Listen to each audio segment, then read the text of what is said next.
All right, first I need to pop out some of these little clips for the little trunk carpet just so you can gain access to the latch. And then you can see two little indentations right there. You can stick a flathead screwdriver right here, pop both sides down, and this little plastic cover will pop off.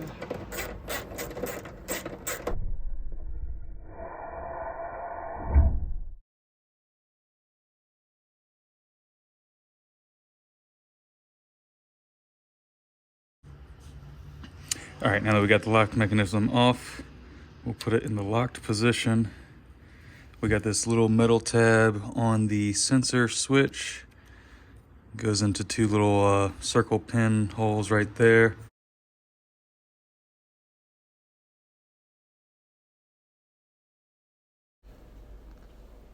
All right, let's see if I can explain this with a voiceover. So basically, that circular gear in my right hand, when the two pieces came apart, when the screws came loose, there's a spring that holds pressure on that gear.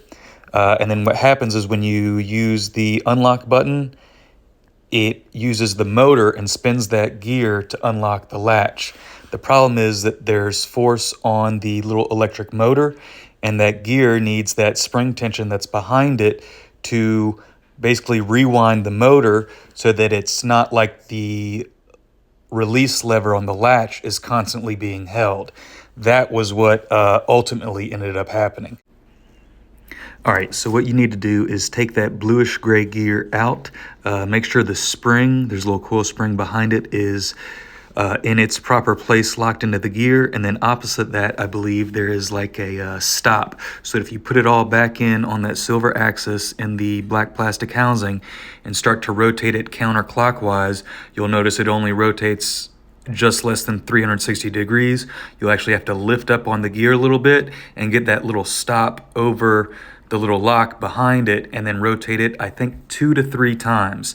Any more and that gear is gonna, or that spring is gonna bind up and cause that gear not to fully seat down in that plastic housing.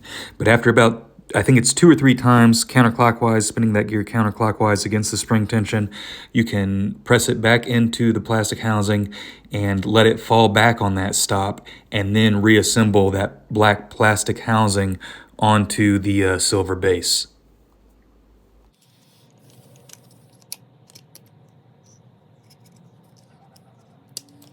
Position, get that down in there.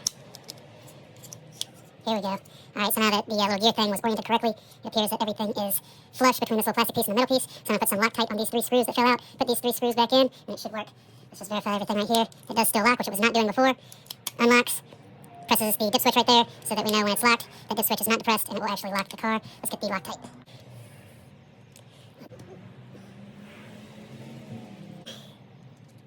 Loctite, and this one. Yeah. All 3 screws tight. You can see they all 3 came to the back there, the little gear dial right there. This still works. Spring's still there on the release. When we lock, it locks. Dip switch not depressed. Unlock. So, I think this should work now. All we gotta do is put it back together. All right, so now that this is back together, we can put this little ball thing back in there. Pop that in there.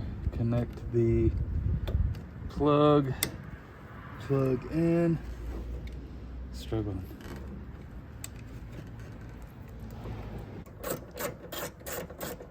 There. These kind of snug. Everything's on, right? Yep, then we should just be able to pop the cover back on. Pop back on. And then, this beautiful.